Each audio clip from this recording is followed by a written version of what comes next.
cloud. Let's do that right there. All right, guys, thank you so much for joining. Thank you very much for being a part of everything here today. My name is Rob Dipiero, in case we don't know each other. I am the Director of Exit Realty Specialist here in St. John, New Brunswick, and in Halifax. And today we're going to be talking just a little bit about sales. So specifically, we're going to be talking about the language that we use with sales. And then we're going to talk a little bit about overcoming objections. Okay, we all get them in sales. And basically the reason why I wanted to cover this here today, oh, I guess I gotta make that smaller. Is this gonna work? Is this gonna, oh, we're having technical difficulties. Ever. Let's do this one here, share that. You guys see that? No, resume share. Oh, there's something wrong with my share button. Try that again, share. Okay, there's nothing here. Ah, here we go. There we go. What was the wrong button? Okay, so basically the reason that we are going to be talking just a little bit about the sales process here today is because in sales, there's certain problems that we all have. Now, when I first came into real estate, it was 2016. I was fresh off of writing my exam. And you're not going to believe this, but I actually came in with this thought process of thinking that if I was just nice to people and I worked really, really hard, that would result in getting a whole bunch of clients and selling a whole bunch of houses. And although those things are both very, very important, they're absolutely essential in being a successful salesperson and a successful real estate agent, there really was something that was missing. You know, I knew a lot of people. I was working at a restaurant for about 6 or 7 years before that. It was one of the busiest restaurants in town. I knew a lot of people. You know, I knew their dogs, I knew their cats, I knew their kids' names, I knew everything about them. I knew their favorite hockey teams. But I just couldn't get them to work with me. They were buying and they were selling with other people, right? Even though I knew them, even though I was nice to them, you know, I was always working hard. I was doing open houses. I was door knocking. I was always in the office. I was asking people. I was working super, super hard, but it just wasn't translating into sales, right? And what I found was missing was essentially that I really didn't know how to communicate with people, right? And even worse, I didn't know how to connect with people because oftentimes we're really good at communicating, we're really good at saying words, but we're not really good at connecting. So I kind of went through, over the past 6 years through this you know, journey of learning how to sell and the process of selling, and that's what I'm going to share with you guys here today.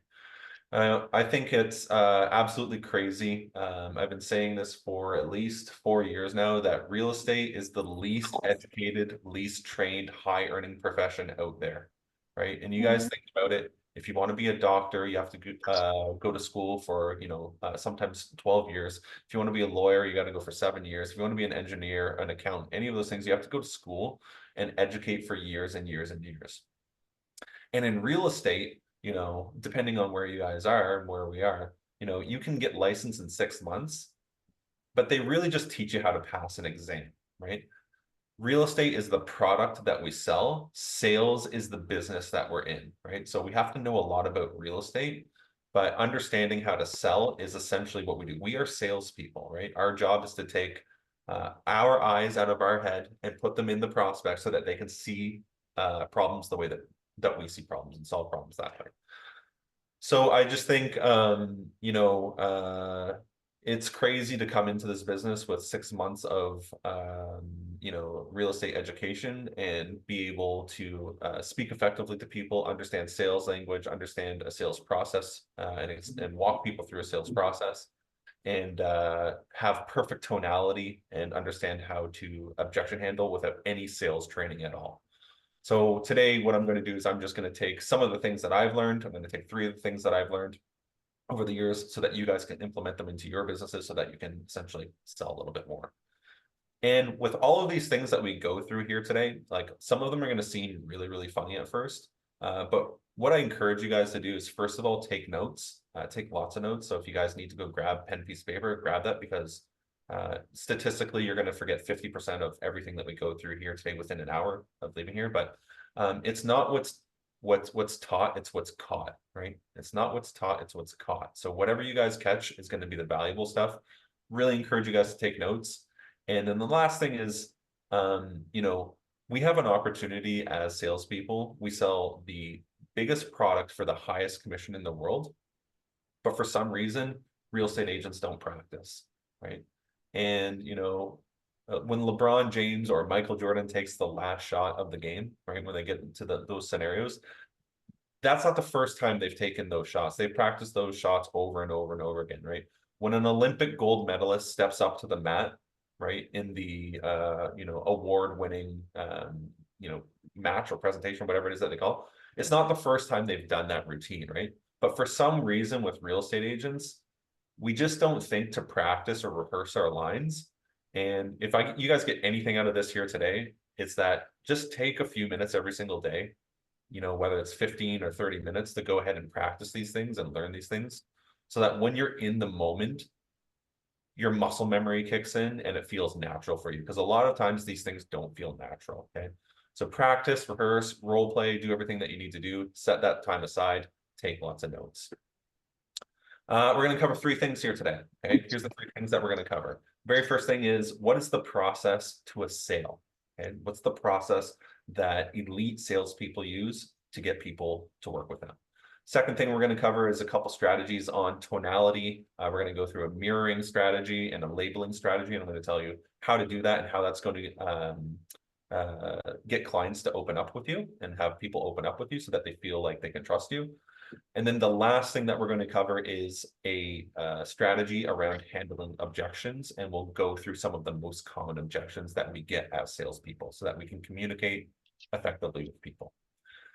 Now, let's talk about winging it. All right, winging it, the unofficial guide to unstructured selling, or what I like to call the unofficial guide to not selling at all. Why do we wing it, right? We wing it because we want to bring our own personality into things, right? And we wing it usually because there's a sense of, feeling uncomfortable with learning something new. We wing it because we want it to be us, essentially, right? But the problem with winging it is that, the very first problem is that when we wing it to the prospect, we don't come off across as experts, right? And, starting off back to going back to how I first started this off with talking about, being nice and working hard. People don't buy from nice people, right? Although they like nice people, people buy from experts, right? People buy from experts. Write that down. And I'm sure that, and I'm not saying don't be nice. I'm not saying be mean. Being nice is a minimum requirement, right? Working hard is a minimum requirement. It's not a differentiator, right? People buy from experts, right? And experts follow a process every single time. With winging it, essentially what happens is we don't know if people are qualified or if they're even motivated to make a move. When we're winging it, what happens is it's hard to understand if people are even feeling pain. What is this confronting? To be like, I confront people? Yeah.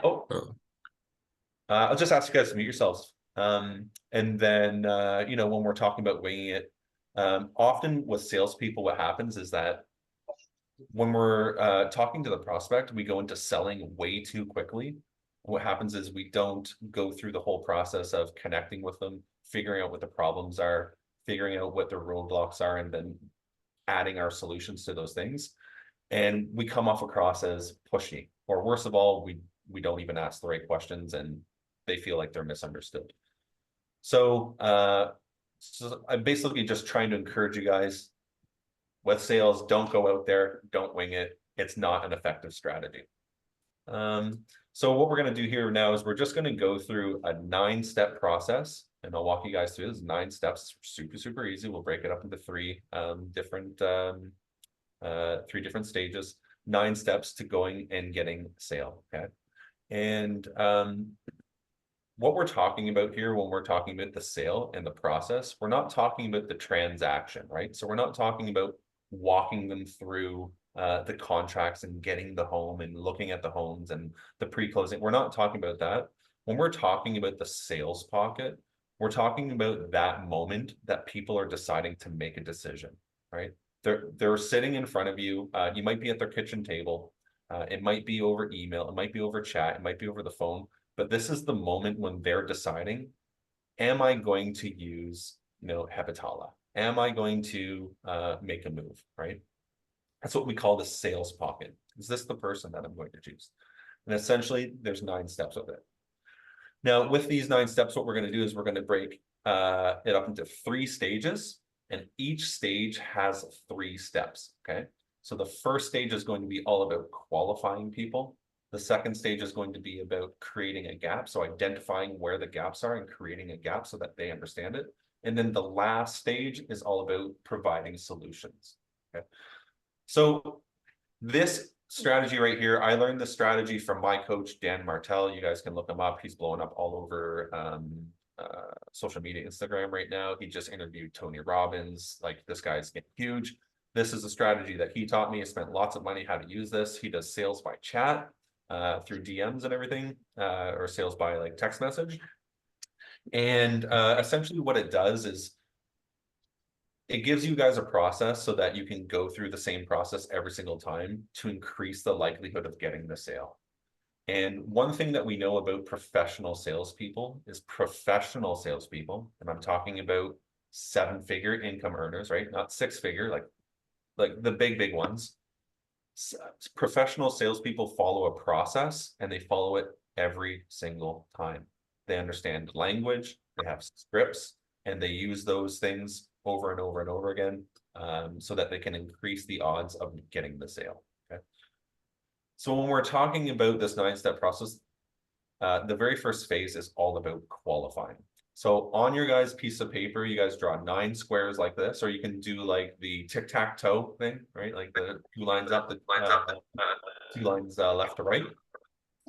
And essentially when we're talking about qualifying, there's 3 steps to qualifying. And the first step is essentially what we call the setup. Now there's a little bit of mindset that goes to the setup, and it's you guys having the mindset of being a professional, much like a doctor would. So a lot of times in sales, we try not to be pushy, or we try to be too kind. But what happens is if we don't really set the intention right away, or set, how this conversation is going to go, people don't respect us, right? Like, they don't respect us. They don't see us as experts. So I'm going to relate this to going to the doctor, right? You guys go to the doctor. When you guys go to the doctor and the doctor walks in, you make an appointment, the doctor walks in, there might be a little bit of small talk. You might talk about the weather, or it's a nice day, but it's not really that much, right? It might be about like, okay, it's a really nice day out there. But then the doctor's going to say, okay, so what's going on, right? It's not half an hour of, talking about the Blue Jays, or like, how's your cat doing, or how the kid, like, it's not really that. They set the tone right away on how this is going to go, right? So as professional salespeople, we set the tone as well. So when we set the tone, one of the things that we want to do is we want to set what's called setting the agenda. So you guys write that down, agenda, right? So in sales, this is called framing, which is when we tell the prospect in front of us how the conversation is going to go, so that they feel good about where the conversation is going and they know where they are in the conversation. So in this case, we're literally going to say, you know what, I don't really even know if I can help you yet. What I really need to do is ask you a couple questions and see where the gaps are in what you want, so that I can see if I can actually help you, right? Does that make sense? We're going to set the agenda. We're going to tell them, I need to ask you a whole bunch of questions before I can even see if I'm going to help you. And essentially what we're doing by qualifying is we're not there to impress people. We're there to audition people, right? We're auditioning them, right? To see if they're the right fit. To see if, first of all, if we can even help them, because you shouldn't be helping people that you can't help just so that you feel good. But also to see, like, are these people that I can help, right? And essentially those 2 things get broken down into 2 different categories. The first one is, are they diligent? So you guys write that down. And are they competent, right? Which is the second one. So when we're talking about, are people diligent when we're qualifying them, essentially what diligent means is that they want to move. They want to buy or sell a home, right? There's no use in going through this whole process with people who don't want to move, right? Have you ever seen a salesperson do that? Try and convince somebody to sell their home? Well, it's a good market. You know what I mean? Well, everyone's doing it. They're like, people are selling for the highest price ever. Like, if they're really not motivated, there's no reason to continue. I gotta mute some people. don't have a mute all button. If you guys can just mute yourselves, that'd be awesome. Okay. So that's what we're talking about when we're talking about diligent with people. Are they motivated? Now, there's essentially 5 reasons why people move. Okay, so if it's not one of these reasons, they're probably not motivated. There's like the 1% chance that they are moving for something. People always move for the same reasons. Here's what they are. Number one, their family's getting bigger. They need more space, right? They're having kids. Their parents came and lived with them. They need more space. The second one is they need less space, right? Their kids have left, or empty nesters. They're looking after a 2-story home when they're only living in the top half of it. It's too much work for them. They don't want to mow the lawn. They need less space. Third one is that they're relocating either for a job or for a relationship, or maybe for school, right? Work. You know, like if I'm moving from St. John to Toronto, I'm going to sell my asset here. I'm going to buy in Toronto, right? For most people, right? The fourth reason, fourth motivation that people move is because for finances, right? So either they're under financial duress, right? They can't make their payments or they don't have money, or for financial gain, they're looking for investment properties. And then the last motivation, reason that people really sell is because somebody's passed away and they need to liquidate an asset. So I always look for those, it's going to be one of those 5 things, right? People don't just move because it's fun. It's actually a very traumatic experience. But you're looking, when people are diligent, you're looking for one of those 5 things. And then the next thing when qualifying people is we want to make sure that they're competent. And competent means that they are capable, right? They are capable of moving.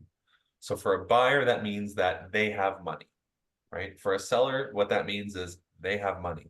They're willing to pay you commission. They have money. They're able to pay off the mortgage on the house, or they have cash, or whatever that means, right?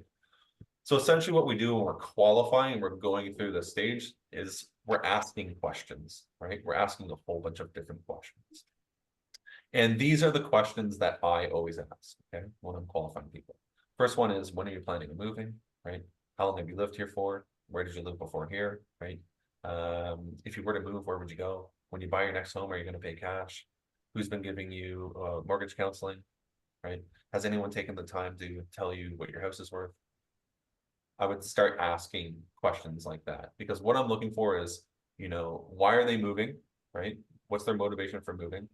And are they capable? So if you ask somebody, you know, like, when are you planning on moving? And they're like, you know, well, you know, like, we want to know what the house is worth, but we're not moving for 5 years.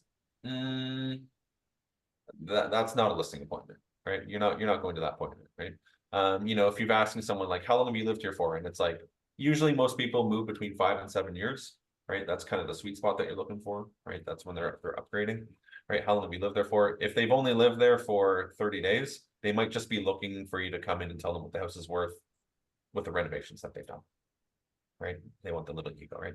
So this is why you're asking these questions, and more questions, more questions, more questions. Now, when we're talking about the second phase, after we're done qualifying people, so after we make sure that they're diligent, they're competent, we've set the tone of everything, of how the conversation is going, the next step is to do what's called create the gap. Okay, and this is super, super important, right? When we're creating the gap, essentially what we're trying to do is we're trying to figure out where the people are now versus where they want to be. And we're trying to stretch that out to see where the little places are in between that they need our services and that they need us, okay? So when we create the gap, we always do it the same way. We start with the results that they want. So you're going to ask a whole bunch of questions around what is it that they want. So some of these are going to come up while you're qualifying people, but you might need to dig more into that, right? You might need to dig more into what their motivation is. Quite often when I sit down with a seller, when I sit down at the table, I usually start off the conversation the exact same way, which is the most important thing to me, Kelly, is why you're moving, or sorry, where you're going and why you're moving. And I'll like flat out say that to them, right? I did a listing presentation with another agent probably a month ago, and they said, I can't believe like you just asked that. I thought that I had to try and figure it out. Right? And I was like, no, you literally asked them, where are you going and why do you want to move, right? So we talk about the results. And so that might be related to money, it might be related to safety, it might be related to getting, you know, the top dollar, it might be related to lifestyle, it might be related to all of these different things. But you want to find out what it is that they really want And you want to really dig into that with more questions so that you fully understand. Okay. The next thing that we do is we're going to talk about where they are now, right? So in order to take it to build a gap, what we need to do is we need to find out where they want to go versus where they are now. Because people don't make a change unless the pain of staying the same is greater than the pain of making a change, right? Because you guys know that there's pain with making a change, right? It's hard for them to move, right? It's a stressful scenario.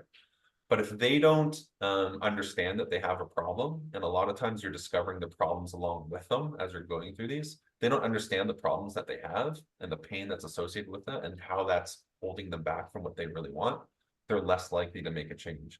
So after you go through where they want to go, you're going to start asking questions on where they are now, right? So let's just say we had a seller in front of us and they are moving because they moved originally from a town over, right? They moved to this other the town that they live in now because it had better weather and lower taxes, and it's kind of like the it neighborhood. But when they moved, what they didn't realize is that they were leaving all of their friends behind, and their kids still go to school there, and they have to drive their kids to school there. And they're driving their kids in for hockey because they're still playing for the same hockey team. And they're spending all this extra money that they were saving on taxes. They're spending on gas anyways, but now they have more time. And the reality is that what the problem that they're having is this problem of time, right? They're going back and forth. The house that they bought was too big, all this. We want to focus on what the reality is. And then essentially what we want to do is we want to ask questions around how that feels. So you're going to ask a question like, so how does it feel like, it's driving your kids to school every day? Well, it takes up a lot of time, and sometimes I'm late for work, and it's really, really frustrating in the morning, and the kids don't get ready for school right away. And you're going to say things like, yeah, it seems like that could be really, really frustrating. And essentially what we want to do is with their reality, right, with their motivation, is we want to find an emotion to anchor to. And we want to anchor to that emotion. And we want to stretch that as far as we can to the result to create, it sounds bad, but to create pain, right? So that they feel like the pain of staying the same is more than the pain of making a change. And then the last thing that we do when we're going through, and I would just like be writing this down right in front of them. The last thing that we do when we're creating a gap is we're going to ask them and we're going to identify any roadblocks that they have in going from their reality to the result that they want. So you might ask them, Mr. and Mrs. Seller, like, so why am I here? Like, are there any roadblocks that are preventing you from moving back to your original town? And they're going to say things like, well, I don't know what my house is worth. We don't really know the process. It might come out in different ways.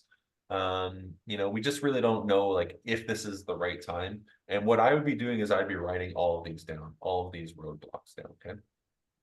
The whole point here is you have to understand people. It's about asking a whole bunch of different questions so that you understand them, so that they feel like you're understanding them. And you don't just jump to the solutions right away. Well, you should move because you make a lot of money in your house without understanding everything before. So next, what we want to do is we want to identify any roadblocks. So there's 3 things when you're creating a gap that you can say at any single time. And here's what they know. Tell me more, help me understand, paint the big picture. Right? So if somebody tells you, really, we've been thinking about moving because the house is really too big for us and we can't really maintain it anymore. And, like, it's just really becoming too much. You could say, yeah, I could see how that would be a thing. Like you'd mentioned, like, it's too much for you to handle. Like, tell me a little bit more about that. And then they'll tell you a little bit more, right? The whole thing is getting them to talk, and they should be talking more than you should be talking. Tell me more, help me understand, paint the big picture. And then the last phase, when we're in the sales pocket, the very last thing that we do is now we provide solutions. Now, this is super, super important because here's the mistake that most salespeople make. Most salespeople go from them having a problem to you giving them the solution way too fast, right? Way, way, way too fast.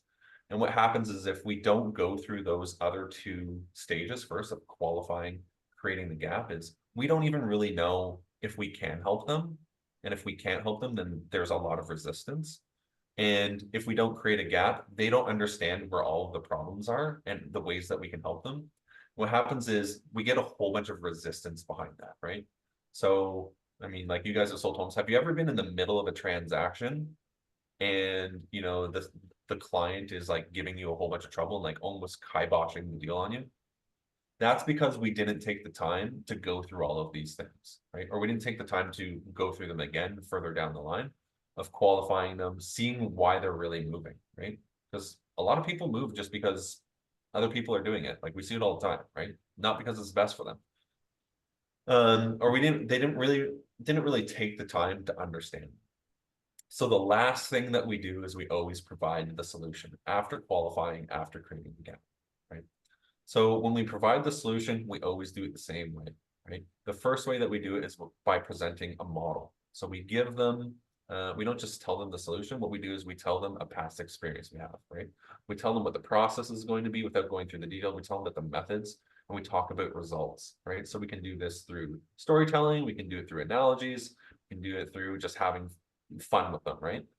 So, you know, if we had someone that, you know, let's say that they were thinking of moving to the next town over, we go back to that, you're going to relate it to a result that you had before. So you're going to start off by saying, you know, you really remind me of Patricia and when I helped Patricia move.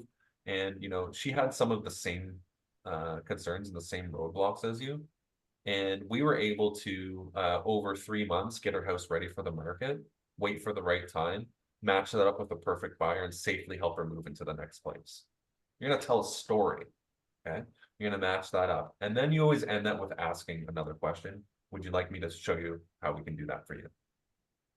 So you're going to ask for permission, right? And once they give you permission, they're going to say yes every single time. Trust me, they're going to say yes every single time. Then what you do is you start offering the solution to the roadblocks, okay? So this is really, really important. So this is why it's important to write the roadblocks down, because when you write the roadblocks down or the problems that they have, essentially what you do is you match all of your, it's called an offer, all of your solutions with those roadblocks. So if one of their roadblocks was, I don't know what my house is worth, you're going to say, okay, so you don't know what your house is worth. We're going to do a CMA for that, right? You don't know what the process is of safely selling this home and moving to another home. So we're going to go through this strategy for that, right? You don't know what you owe on your house anymore. So we're going to call the bank and find that out, right? You're going to match those things up with their roadblocks, one by one by one by one by one, right? You want top dollar, right? You don't know how to get top dollar. So we're going to make sure that we go through this checklist of how people get top dollar: painting, cleaning, all these things. Okay? You're going to match that up with the words that they said, right? The words that they said. And then the last thing that we're going to do is we're going to ask for the business. Okay, so this is called enrolling. Some people call it closing. A lot of salespeople hate that word closing because it sounds cold. It's called enrolling. This is where you ask for the business. And so many times we don't ask for the business. And a lot of times it's just because we don't know how, right? We don't want to seem pushy, but you have to ask for the business. You have to ask them, right? So we always want to ask them at least 2 times, right? So if they say no, we want to ask again. And then if they decline to list with you or buy with you, you do what's called BAM FAM. So you guys can write that down, BAM FAM, which is called book a meeting from a meeting. So you always book the next meeting based off of that, right? So if they're not going to list with you right there, you book the follow-up after that. Too many times agents book the follow-up without asking first, right? So the way that I would always ask is, was there anything here? It's a 2-question setup. Was there anything that you thought that we're going to talk about today that we did not talk about? And they would say, nope, don't think so. Or they might say something if they thought about it, and then I would talk about it. And I'd say, okay, so with the, as a result of the information that you received, is there any reason why we shouldn't move forward? And then they'd say, nope. Then I'd say, awesome, just need you to authorize this agreement. Right? We always say authorize agreement. We never say sign contract. Sign and contract are 2 negative words, right? People don't like the word contract. It's not a good feeling that goes along with that. We always say, just need you to authorize this agreement. You slide it over, right there.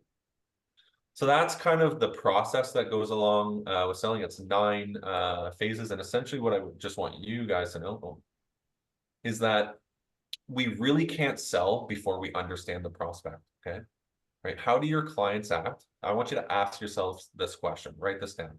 How do my clients act when they feel like I understand them?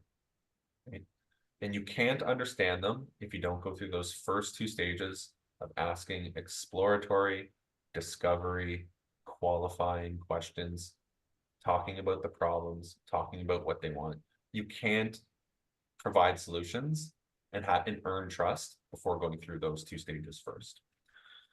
So that's what it looks like there. That's what the whole thing looks like. Like I talked about, first stage is qualifying, second stage is creating a gap, third stage is offering solutions. And I have there in big bold letters, please, please, please ask more questions. So I'll send out a list of questions that I ask for you guys, along with the notes for this here today. Ask more questions, ask more questions, more questions, more questions, more questions, more questions. And with these types of presentations, essentially how these presentations should go, whether it's a listing appointment or whether it's talking to a buyer on the phone or bringing them into the offer, is they should be doing the majority of the talking and you should be doing a majority of asking questions, right? So I love this quote by Albert Einstein. He says, if I had an hour to solve a problem, I'd spend 55 minutes thinking about the problem and 5 minutes thinking about the solution.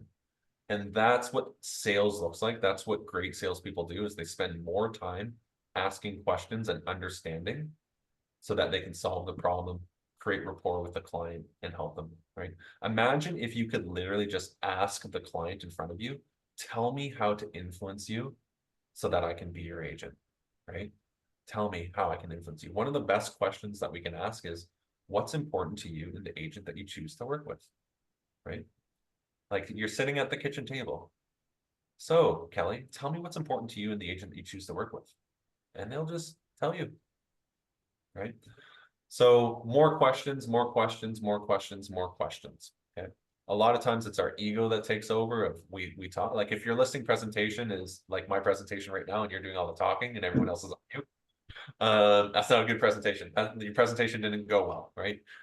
The listing presentation, the buyer consult, talking about that should be you asking questions, them talking most of the time. Second thing is, okay, so from blah, blah to aha. I have here no more monologues, and I thought it was funny when I was putting this in here because I knew that you guys were all going to be on mute and I was talking. So like I'm literally doing a monologue right now.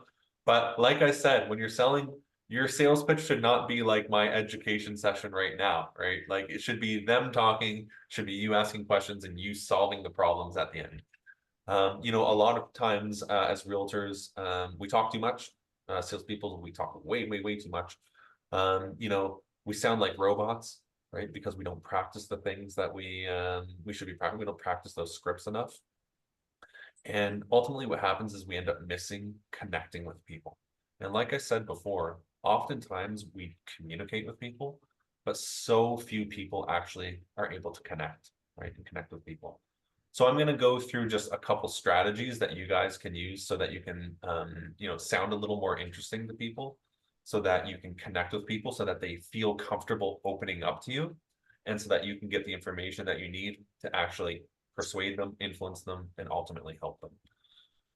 So we're going to talk a little bit about three quick strategies here. The first one's going to be on tonality, sales tonality, and how your tone should sound when you talk. Second strategy we're going to go through is something called mirroring and why it's important to mirror. And then the last one we're going to talk about is a technique that's called labeling. And essentially, here's what it is. So when we're talking about tonality, there's a whole bunch of, like, have you ever heard the saying, it's not what you say, it's how you say it, right? It's not what you say, it's how you say it, right? Isn't that so true? Well, it's especially true in sales, right? It's not necessarily what we say, it's how we say it. And you can have the perfect script, and I'm a big believer in scripts. You can have the perfect script, but if you say it wrong, it doesn't work, right? And you could kind of fumble your words a little bit, but if you say it right, it's more likely to work, right? And essentially what this comes down to is tone, right? We communicate in all different ways. We communicate with our words, we communicate with tone, and we can communicate with like our physical movements, right? When we're having conversations with people. So what we know about tone is essentially there's 4 different types of tone that you guys can use in a conversation, okay?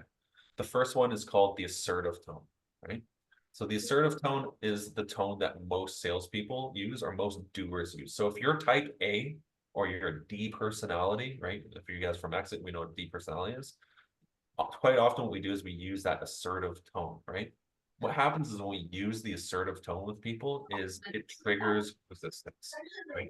It triggers salesperson, salesperson, salesperson. This person's trying to get me, convince me to do something that I don't know if I want to do, and they resist, okay? The second type of tone is what we call the analytical tone, right? So if you're a person who likes statistics, right? Or if you're reading off of a script, like a lot of times people don't like scripts because they don't want to sound like a robot. I don't want to sound like a robot. And I would say, good, you shouldn't sound like a robot. It's because you're using the analytical tone when you're reading off of that, right? So we don't want to use, we want to stay away from those tones like 99% of the time in sales, okay? And the two tones that we want to use here are in green because it's the color of money, are the playful tone and the curious or confused tone, okay? So when we talk about the playful tone, we want that cheery tone that opens people up, makes them feel good. Or my favorite is the curious or confused tone. And it's all how we say things. So I'm going to give you guys a couple examples. Let's just say that we're using the example of one of the questions that I had up there earlier of asking people, you know, have you had any thoughts of moving, right? Or when are you planning? Let's say, when are you planning on moving? When are you planning on moving? Let's do that one, okay? So if I use that assertive tone, it would sound like that. So when are you guys planning on moving? When are you guys planning on moving? Right? How do you think that sounds for them? Sounds bad. We use that in an analytical tone and be like, when are you guys planning on moving? Right? No, there's no tone to that, right? Now, if we switch that to the playful tone, it's going to sound something like, so when are you guys planning on moving? Right? It's going to offer a different thing. And then if we use the confused tone or the curious tone, it's like, when are you guys planning on moving anyways? Right? It's completely different feel with all of those. So I want you guys to really consider when you're talking to people and when you're asking these questions, like a lot of the questions that I went before, the tone that we want to use are those two tones, right? The playful tone, you're having fun with it, you're laughing, or the curious tone, right? Of like, so like, how long have you guys lived here for anyways? Those are the tones that we want to use. Yeah, they turned it really nice. Just talking about building rapport, those things are going to help you build rapport. Yeah, Another thing they that we turned it can really use nice. to build rapport is this thing that's Yeah, called, she's good. Have I voiced my opinion about how much I hate our board Oh. office? What you want? Good. Our board office? ban muted. There we go. Next thing that we can talk about when we talk about building rapport is the strategy that's called mirroring. Okay, have you guys ever heard about that? Mirroring. These next two strategies, actually, all these strategies are from a really famous book called Never Split the Difference by Chris Voss. He was an FBI negotiator. He has a master class. I've done it like 4 times. These are some of the most useful things that I use every single day in sales and in communicating with people and building rapport. But this whole idea of mirroring, essentially what mirroring is mirroring is repeating usually the last 3 words or the words that the person that you're talking to has said back to them, okay? And what happens is when you repeat the person that you're talking to, when you repeat those words back to them, is it builds rapport, right? But what it does is it says to them, I was listening to you, I heard what you said, but I don't have all of the information and I need you to elaborate so that I have more information, right? So by repeating those back to them, it gets them to elaborate. Quite often with our words, we all feel like our words are perfect, right? We all feel like we explain things perfectly. And we don't elaborate on that. So by mirroring and repeating those words back to them, it gets them to open up and give more information. So here's how that might look like. Let's just say that you guys are talking to somebody and they're like, you know, well, we really don't know if we want to, you know, use a real estate agent because it costs a lot of money. If you were marrying them, you'd be like, costs a lot of money? And then they say, well, yeah, it costs a lot of money because like we pay for the commission and, you know, we just don't really know like how it all works. And so if you're married, you'd be like, oh, so like you don't know how it works? And be like, yeah, well, no one's really taken the time and like we don't really, you know, why does the, you know, like the big one right now, why does the buyer pay the commission, does the seller commission? You're gonna just repeat the words back to them so that they're giving you more information so that you can help them better serve them. Okay. So It's like this really, really sneaky tactic that we can use to get people to give us more information so that we can continue to influence them. And what I always love about this is nobody knows that you're doing it to them. But it really does say to them, I heard the words that you're saying, but they just weren't enough for me. I'm listening. I just need a little bit more from you. And they'll just give you more information. Create rapport. And then the last strategy here, just around creating rapport, is this idea of what's called labeling. So Chris Voss, again, writes about this in his book about labeling. And essentially, this is what labeling sounds like. It sounds like, it seems like, it looks like, it feels like. Labeling is essentially when you see something that's going on, or you see something that you think somebody might be feeling or thinking, and you just label it. You just say it, right? And they did a bunch of experiments on this where they tracked people's emotions, right, through, wires, however they do it. They labeled things, and they found that what happens is when you label something, or when you're feeling something and somebody labels it, there's a part in your brain, it's called the amygdala. And the amygdala is the part of the brain that regulates emotion, right? And what happens when when they did the experiment, what they did was they had people sit down in front of a TV, and they would show them on the TV, like, really, really pleasant videos of, kids playing and, like happy things. And while they were wired up to this machine, they would start labeling things, and they would show these nice pictures and nice videos, and they would say, it seems like you're really enjoying what you're seeing. And every time that they labeled that positive emotion, what they found was that when they labeled it correctly, that emotion was heightened, and they would feel even happier, right? And so they did the same experiment on labeling people, and what they found was this time what they did was they started showing them, pictures and videos that would make them feel uneasy, or, like would make them feel sad, right? So they'd show them all these sad pictures, and then they would label it these sad emotions, and they would say, it looks like what you're seeing is kind of making you sad, right? And they would measure it on this machine. And what they found is that when they labeled the negative emotion correctly, it would bring that negative emotion down just a little bit. And what was really cool about it is what they found is that when they labeled incorrectly, is it had no negative effect at all, whether they labeled the positive or negative feeling incorrectly. There was no negative effect. There was no negative effect of labeling incorrectly. So the reason I'm bringing up this for you guys is that when you see your people, when you see your clients having fun, you should say things like, it really seems like you're enjoying this property. It seems like you guys really love this property. And if they like it, they're going to be like, yeah, we really do like this property. And it seems like, like this has been a really fun experience for you guys. And they're going to reflect, they're going to self-reflect and be like, yeah, that's been fun. And on the other side of it, for the negative feelings, if you've ever had like a client and you're in a hard negotiation and they're closing up on you, right? Like they're not really communicating with you anymore, and they're being really short with you and maybe even rude, you could say something like, it seems like this is really overwhelming. And they might say, well, no, it's not overwhelming, but it's just a pain in the ass, Rob. It's a pain in the ass. Like, why are they doing that? And what's going to happen is every time you label that negative emotion, it's going to come down and come down and come down and come down. So you might have to do this over and over and over again. But essentially what labeling does is it's a really, really great strategy for creating rapport with people so that they feel like they're understood, so that ultimately they trust you, they'll listen to anything that you say. So those are 3 strategies right there. Just quick ones about building rapport. We're talking about tone, right? We talked about mirroring. We talked about labeling. I love this quote by Chris Voss. You guys check out this book. If you've not read this guy's book, I've read it like 3 times. Get the ebook. This is like a field manual for sales right here. Like this is one you keep on your bookshelf and go back to over and over again. But Chris Voss says, persuasion is not about how bright you shine, but how bright you make others feel around you, right? By getting them to talk, by getting them to say the things, by getting them to acknowledge their feelings. That's what sales really is. And that's what persuasion really is.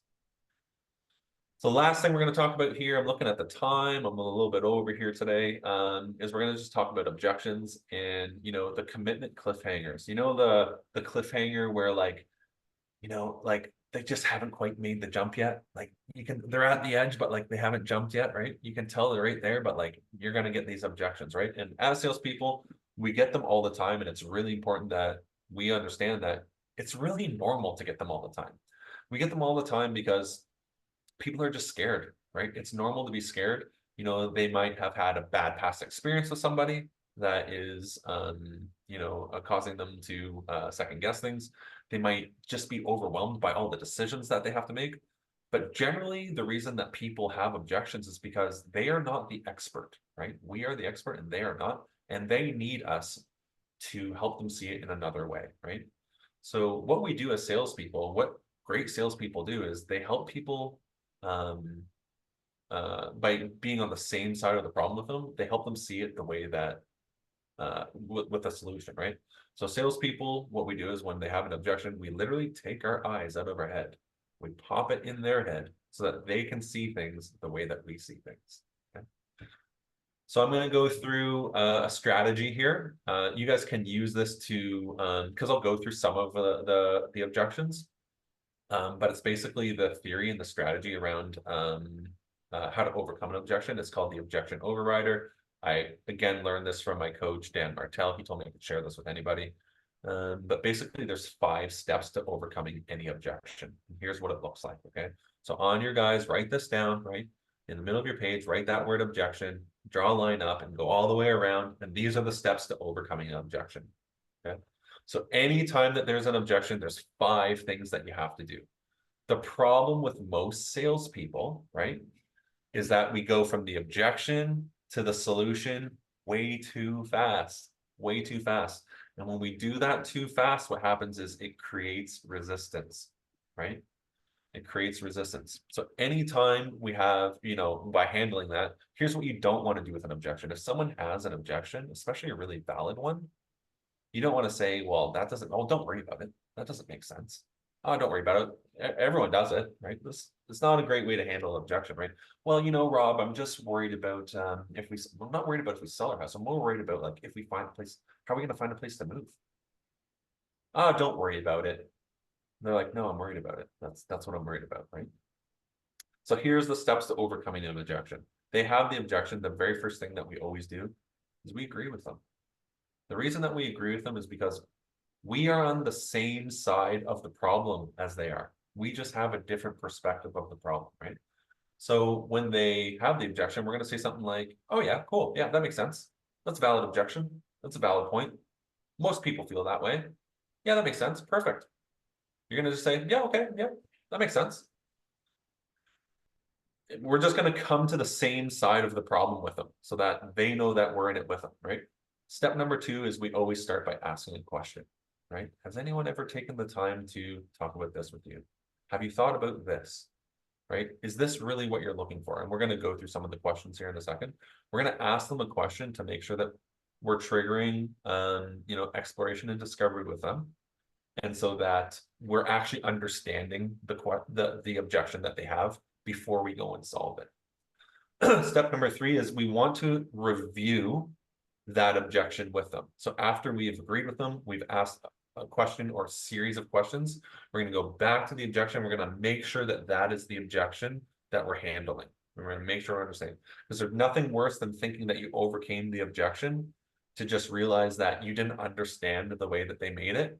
And you just wasted 5 minutes of breath, handling something that they're not even worried about, or maybe now they're worried about. We want to review that objection with them. Rita, I'm going to do questions at the end here. I meant to tell everybody that because we're going to go through some.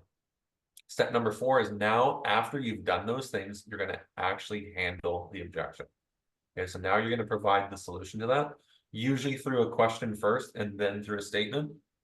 Then the next thing you're going to do is you're going to check in with them to make sure that that objection is handled. Okay. So instead of just going from objection to handling it, we're going to agree with them. We're going to ask questions around it, make sure that we understand. We're going to review that feeling that we have, that feeling that they may have with them. We're going to provide the solution. Then what the last thing we're going to do is we're going to check, does that make sense? Does that cover your objection? Right? A lot of people forget to do that. They just think that they've handled it, but they might say, no, I didn't understand when you said that. I still have this feeling. So if you've checked in and they say it's good, then you move on. If you check in and they say, no, I still have the same objection or I don't understand, you're going to follow the same process. You're going to say, okay, a lot of people understand, a lot of people feel that way. You're going to agree. You're going to ask more questions. You're going to review it with them. You're going to handle it. You're going to check in again. So you're going to keep doing that until the objection is resolved. So what I wanted to do is that's the theory behind it, but I wanted to give you guys a couple practical ways to, you know, like the common objections that we get. And here's what they are. Here's the most common one that I always got, right, all the time is this objection of, you know, they call you on the sign, right? They get the internet lead or the realtor.ca lead comes in. What do they always say? Just looking, right? So if we're going to handle this, I'm just looking objection properly, right? The first thing that we're going to do is we're going to agree with them. We're going to say something like perfect. Oh yeah, makes sense. Okay, yeah, got it. Right? Remember, we're like a doctor, right? Got it. I'm just looking, got it. Then we're going to ask a question. What is it that you're looking for? We might ask a series of questions around that, right? I'm just looking. Perfect. So what are you looking for? How long have you been looking for? What is it that you're looking for? Right? We're going to ask a whole bunch of questions around that. I'm just looking, right? Perfect. What is it that you're looking for? Well, you know, we're looking for a home that's, you know, not too much money, probably around 350,000, 3 bedrooms. We want to be in the valley, blah, blah, blah. You're going to have all those things. You're going to review that problem with them, right? Of just looking with a statement, a label that says, sounds like, right? Or seems like you really are in the research phase of things. They're going to say, yes, right? And you're going to handle that objection of being in the just looking in the research phase of how have you been doing your research? They're going to say, I've been looking on realtor.ca. You know, I've been looking, my mom's sending me homes. You know, my dad's helping me. He built a home in 1994 and he knows everything about homes. You're going to find out all about the research. And then you're going to provide the solution that you guys have, which is ultimately always looking with you, right? Then we're going to follow up with that. Does that make sense? Right? So am I just looking perfect? I'm just looking, right? Perfect. What is it that you're looking for? Has anyone ever taken the time to, you know, take you on an educational tour? Has anyone ever taken the time to go through the process of buying a home? Has anyone ever taken the time to, you know, talk about the mortgage rates with you? You're gonna start asking the questions around that. Another common objection that we get all the time is, you know, I would sell today, but I'm worried about where it would go. So, you know, it's following those same things, right? It's basically you're going to agree with them. It's a very valid concern when people say that. You know, when they say, I would sell today, but I don't know where I'm going to go. You can't just say, oh, well, don't worry about it. People do it all the time. No, it's super valid. It's a super valid objection. When you say, you know, don't worry about it, you just come off across as you don't care about them, right? So, you know, if you're following this overrider strategy, essentially you're going to say, you know what, totally understand. A lot of people feel that way. Has anyone ever taken the time to go through what your options are? If you have offers on, if you do list your home, you have offers on it and you don't know where you're going. Has anyone ever taken the time to talk about that? And they're going to say, well, no, because if they had the answers to those questions, they'd feel good about moving, right? So then you're going to go back and review that again with them, right? So it feels like, you know, it can be really overwhelming to not know what your options are. They're going to know, yeah, it is overwhelming. Then finally, you're going to solve the problem, right? So here are the 5, 6, 7, 8, 9, 10 options that you have. If you list your home today, you get an offer, you don't know where you're going to go. And you guys should list them, right? You should have a list of them. Type of mine are, right? First one is I would tell them, you know, the most common one's the first one, which is an extended closing, right? The average closing is 30 to 60 days. Extended closing, usually around 90 days. Most buyers, especially in a competitive scenario, are going to agree to it. But it's just lots of time for you to find your next house. Second one is that you close on your house as soon as possible and you rent it back. You know, a lot of savvy people do this because it puts money in their bank account, makes them stronger buyers so that when they buy the next home, their down payment's bigger. And they have just stronger, more qualified buyers. You rent the house back from them for, you know, 90 days or whatever it is, then you move. Third thing is we can make it a part of the contract that if you don't find a home, then this agreement becomes null and void, right? You can move in with friends, you can move with family. I don't think they're not necessarily the best ideas, but people do it. Some people rent and then they you know, forgo their deposit. They get rid of their deposit in their home and they just move. It's, you know, worth $1,400 to find their dream home for them. They just do that. Some people go on vacation. And the last thing that people do is You know, if you do get offers and you're listening to me, you don't know where you're going, you're overwhelmed, you just refuse any offers and take your house off the market.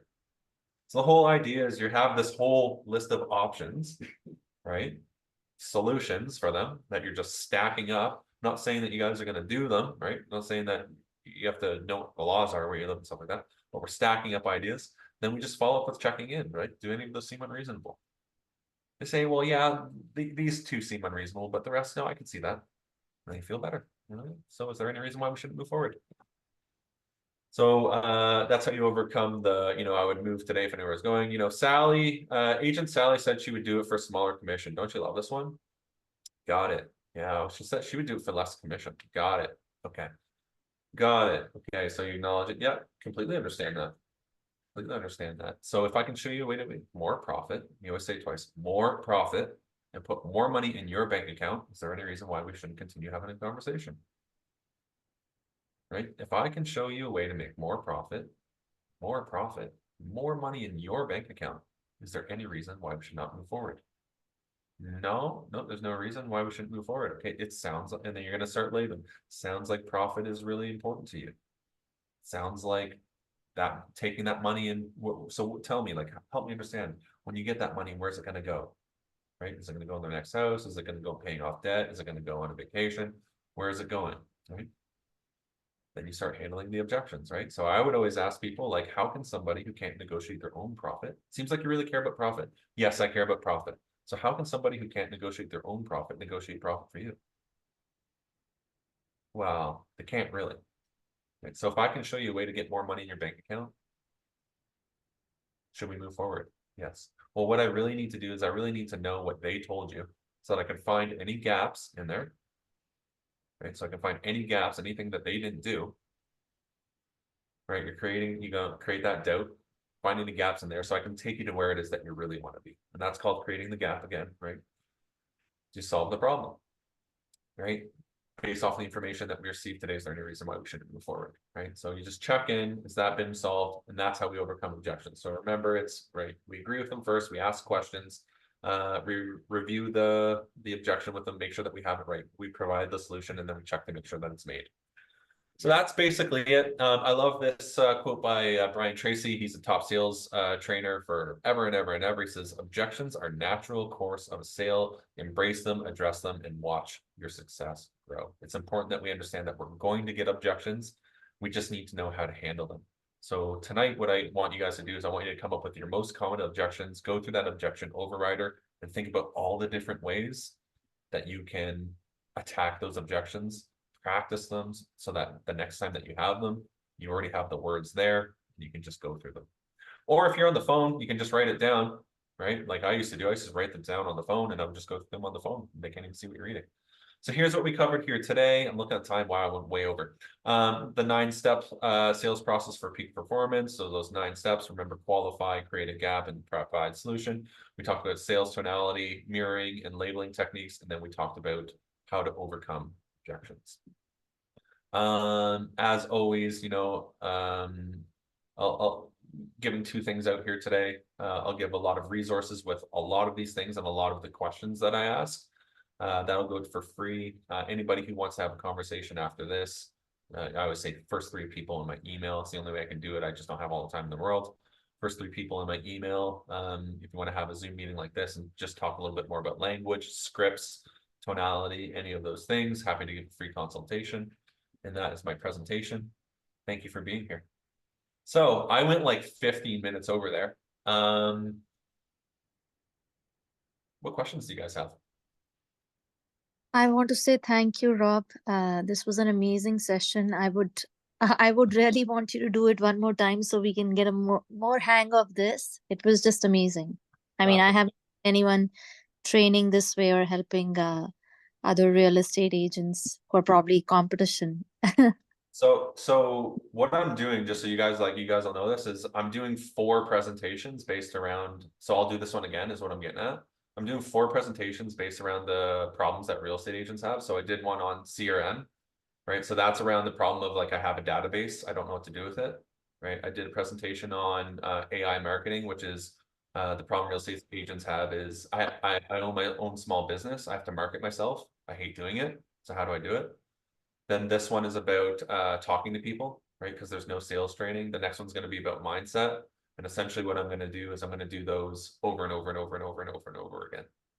So this one will come up again, and I'll kind of refine them as I do them and refine the resources, but I'll do them over and over and over again. So the next time that I do this one, if you want to come to it, make sure that you come to it, but also invite some people too. I'd like to grow this. I would love to 100%. Cool.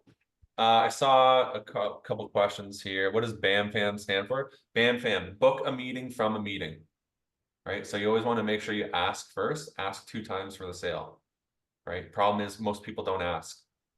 Seriously.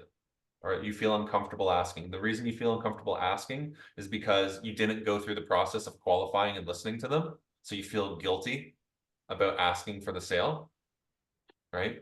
You don't feel guilty about asking for them if you know that you're the one that can help them.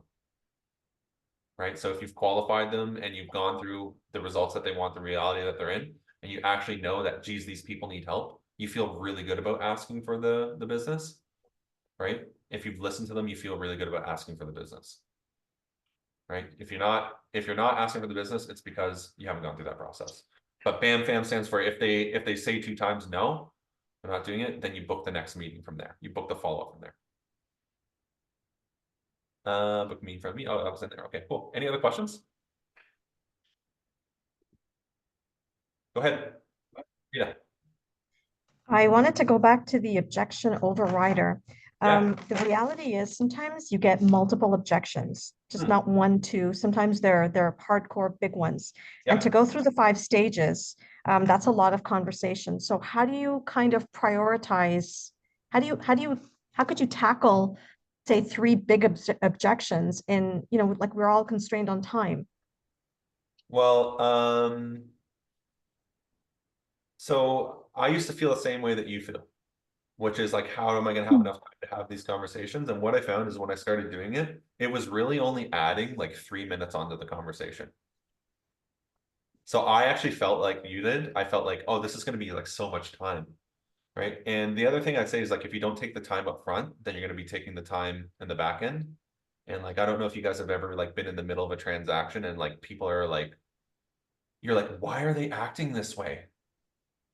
Right? They're like sabotaging everything and it's like problems, problems, problems, problems. It's because we didn't take the time on the front end to go through the problems and identify them most of the time. So you're either going to pay for it up in the front or you're going to pay for it further down the line. But I think like it's really normal to have 2 or 3 or 4 objections. It's really normal because like I said, they're not the expert. They don't know. Like it would be weird. It's weird if they don't have the objections. So I think it's just like even if you go through these, a lot of times what I would do is I would separate each objection, right? So like a lot of times people want to pile them all together and you have to say, okay, let's put this thing over here, this thing over here, and this thing over here. Right? For now, let's table these 2. Let's focus on this one. And you literally have to go through them one at a time. But I think it's really, really normal. Like for me, what I used to do, or what I still do, is especially for a listing appointment, because let's be honest, listing appointment's the most important one. It is the most important one, is have a lot of time for that appointment. Have more time than you need and leave early, like in the calendar. Like I always book 2 hours. Right? Knowing that it might only take an hour. My quickest one was 23 minutes. And I literally had to make the person sit there. I was like, no. But I always book 2 hours and it usually takes between an hour and 15 minutes. But I book that knowing that I'll have more time on the back end. But I think just like, if it's a listing appointment, make sure you have the time. If it's a buyer, I really believe in doing like the buyer consults before they even take them out to the first house or after the first house, right? Go to qualifying again, like bring them into the office. And if they don't do that, then I don't want to deal with problems all the way along. Just Okay. open doors, but I don't know if that really answered your question. Take the time. Here's what I would say to all of our people too, and I always say to my people is like, ultimately what you want is you don't want more clients. You do want more clients, but what you want is more qualified, more educated clients, because that's what makes the deal go smoother and faster. You want qualified clients and you want educated clients so that they are good in the moments where you need the time. Yeah, Okay, that's my thank thing. you. I have two questions. It's not related to the presentation that we had, but what Sure. if you go what if you go for a listing presentation and the the seller is talking and talking and talking and telling their life stories but not coming to the actual presentation, and you were thinking it will take 2 hours but it took 3 hours of your time? Yeah. So that's my first question. And the second one is, I door knock. So I have these leads which I like keep nurturing the relationship.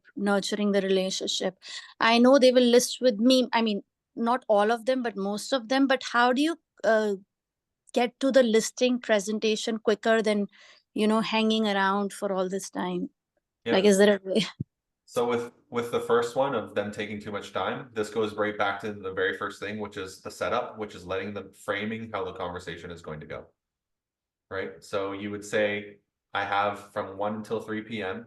We have to make sure that we go through these things here. I need to ask you questions so that I understand, right? And it's literally taking that mindset of a doctor. Like a doctor doesn't have a lot of time either. They're doing some pretty important things, right? So you have to have that mindset. It's not being rude, it's very kind actually, right? Of setting the tone of, here's the way that this presentation is going to go, right? So when I have like people here from my board, but I'll tell you literally how I do my presentation is I know exactly what I'm gonna say when that door opens, right? And great salespeople, I guarantee you, because there's someone on here, they know when that door opens, they know how they're gonna control the conversation. 3 things that they're gonna say to start it, and probably like 5 ways that they're gonna end it.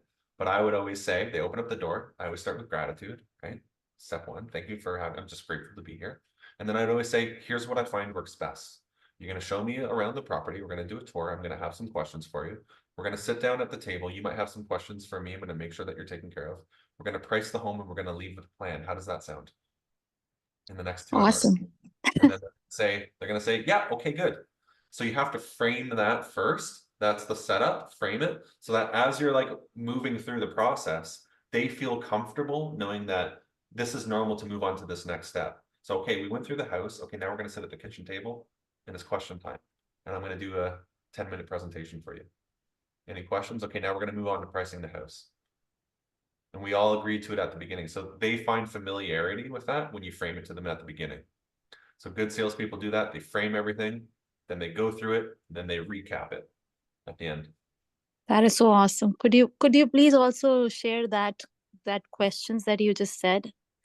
I mean, You send me a message and I'll try and remember. I will. I All will. And then with door knocking, like getting them to list with you.